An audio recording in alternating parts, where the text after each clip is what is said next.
with the Art Center when it was in the Kennard House, which used to be behind the museum in what is now the current museum's parking lot.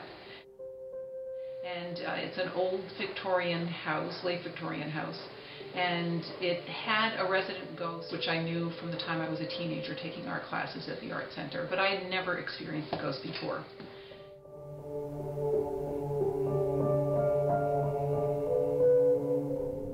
I was in the Art Center late on a Friday afternoon, early evening at about 6 o'clock, and I was prepping student work for the upcoming exhibit.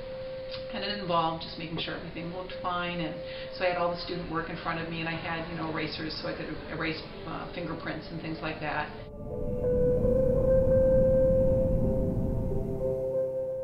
And one by one I heard everybody leaving. The students were leaving and the teachers were leaving, and the last teacher to leave was the oil painting teacher. And I said goodnight to her and she left, and I was working away, and after several minutes I heard footsteps overhead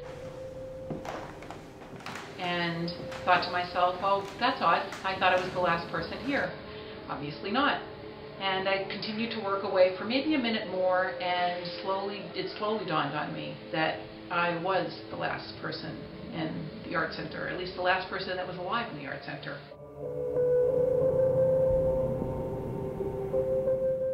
And it was absolutely terrifying because I heard, without a doubt, footsteps overhead. It wasn't anything like, the house wasn't settling, it wasn't pipes clanging, it was absolute footsteps, and when you've heard footsteps overhead, you know exactly what it sounds like.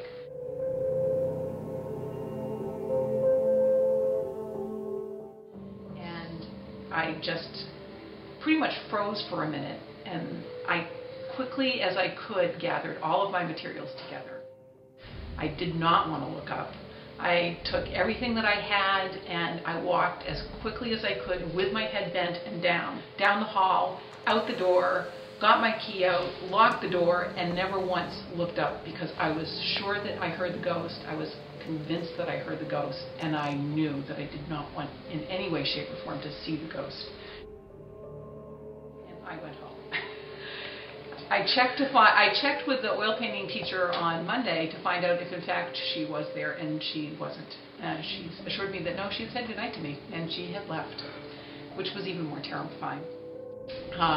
About 6 months later, I was teaching a class on Tuesday nights, and I was always the last teacher. I was the last class to end on Tuesday night, so it was my responsibility to make sure the lights were out and the Art Center was locked up. And that Tuesday night happened to fall on Halloween night, and it was a group of teenagers that I was teaching. And they had asked the week before if they could come in costume. And I said, sure, that would be fine with me. That, it would be probably a fun thing to do.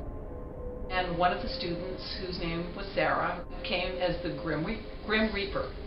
And it was a really effective costume because we had class that night and everybody left, and as usual on a Tuesday night, I was closing up, and because of what I had experienced the prior May, I was doing all sorts of things to keep the ghost at bay. I was singing, I was whistling, I was making all sorts of noise so that the being that was also, I was sure, the Art Center with me would know that I was still there.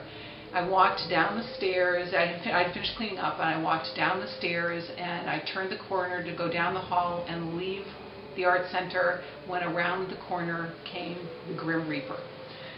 And it was probably the most terrified I've ever been in my entire life. It was absolutely amazing, and I can't imagine what I sounded like. I must have just been screaming and screaming because finally the voice penetrated saying, Linn, don't worry, it's me, it's Sarah, it's me, it's Sarah. And one of the kids hadn't been picked up at that point, and so she was waiting for her ride, and it was the teenager that was dressed as the Grim Reaper. So that was the follow-up to the Kennard House ghost when I actually met the Grim Reaper face to face.